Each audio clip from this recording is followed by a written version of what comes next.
২ তারিখেই কিন্তু বলতে গেলে আমাদের একটা সংগ্রাম শুরু হয়ে গেছে। স্টেডিয়ামে খেলা চলছিল। হঠাৎ করে খবর এলো ইয়াহিয়া অ্যাসেম্বলি বন্ধ করে দিয়েছে। শুরু হলো আন্দোলন। ৭ই মার্চে শুনলাম বঙ্গবন্ধুর আদেশ। ২৭-২৭শে মার্চে শুনলাম শহীদ প্রেসিডেন্ট জিয়াউর রহমানের ঘোষণা। যুদ্ধে ঝাঁপায় পড়লাম। ১৬ই ডিসেম্বর আমরা বিজয় অর্জন করলাম। আমি রাজনীতি বুঝি না, রাজনীতি করি না।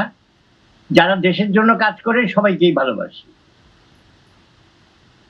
তো আমার মূল বক্তব্যটা হলো যে ১৬ই ডিসেম্বর ১৯৭১-ই কিন্তু আমার স্বপ্ন বাস্তবায়ন হয়ে গেছে।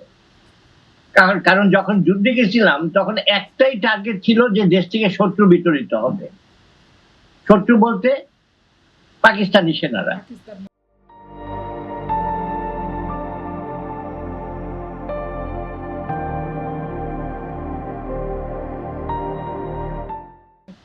তো কাজেই ওরা যখন বিতাড়িত হয়েছে তো ১৬ই ডিসেম্বরই কিন্তু বলতে গেলে মানে মূল আমার চাহিদা শেষ হয়ে গেছে। এরপরে আসে দেশ গড়ার কাজ। আমি বিদেশে গেছি লেখাপড়া করতে, কিন্তু আমার টার্গেট ছিল দেশ।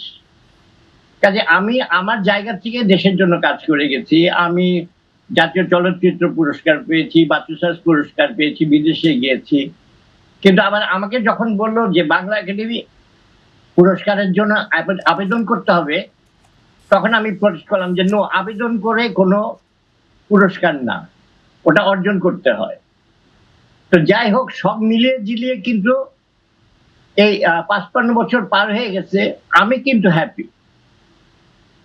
আমার অন্য কিছু এই নিয়ে বলার নেই, কারণ স্বাভাবিক আমাদের স্বপ্ন বাস্তবায়ন হয়ে গেছে ১৬ই ডিসেম্বর ১৯৭১।